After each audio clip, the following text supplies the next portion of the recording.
All right, Act 4, Scene 2. Enter Macduff's wife, her son, and Ross.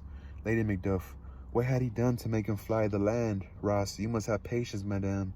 Lady Macduff, he had none. His flight was madness. When our actions do not, our fears do make us traitors. Ross, you know not whether it was his wisdom or his fear. Lady Macduff, wisdom? To leave his wife, to leave his babes, his mansion, and his titles in a place from whence himself does fly. He loves us not. He wants the natural touch. For the poor wren, the most diminutive of birds, will fight her young ones in her nest against the owl. All is the fear, nothing is the love. As little is the wisdom where the flight so runs against all reason.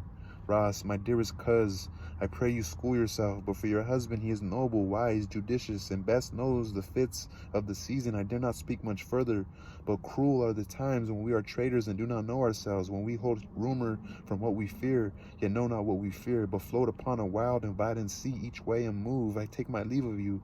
Shall not be long, but I'll be here again. Things at the worst will cease, or else climb upward to what they were before. My pretty cousin, blessing upon you.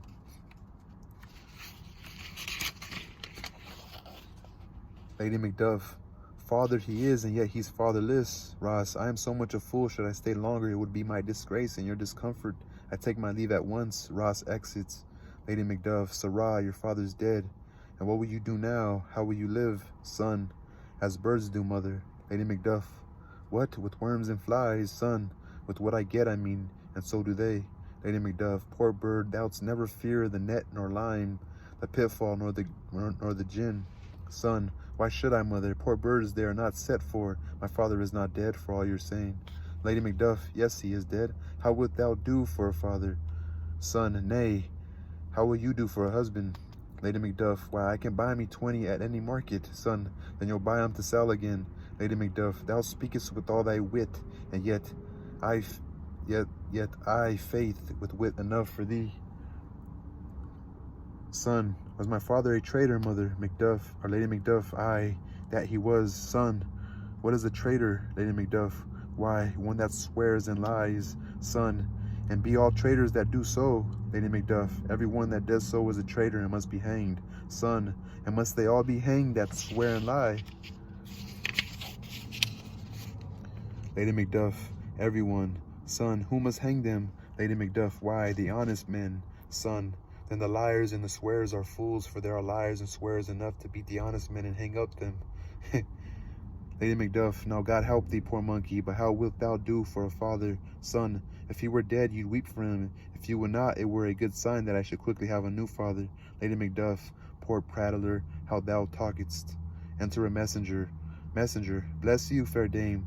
I am not to you known, though in your state of honor I am perfect. I doubt some danger does approach you nearly. If you will take a homely man's advice, be not found here hence with your little ones, to fright you thus. Methinks I am too savage to do worse to you, were foul cruelty, which is too high, or which is too nigh your person. Heaven preserve you, I dare abide no longer. Messenger exits. Lady Macduff, whither should I fly? I have done no harm, but I remember now I am in this earthly world, where to do harm is often laudable, to do good sometime accounted dangerous folly. Why then, alas, do I put up that womanly defense to say I have done no harm? Enter murderers. What are these faces? Murderer, where is your husband? Lady Macduff, I hope in no place so unsanctified, where such as thou mayst find him. Murderer, he's a traitor. Son, thou liest, thou shag-eared villain. Murderer, stabbing him. Young fry of murderer. What, you egg? Stabbing him. Young fry of treachery. Son, he has killed me, mother. The son says it. Macduff's son, he has killed me, mother. Run away, I pray you. Lady Macduff exits, crying, murderer, followed by the murderers bearing the son's body. That was the end of Act 4, Scene 2.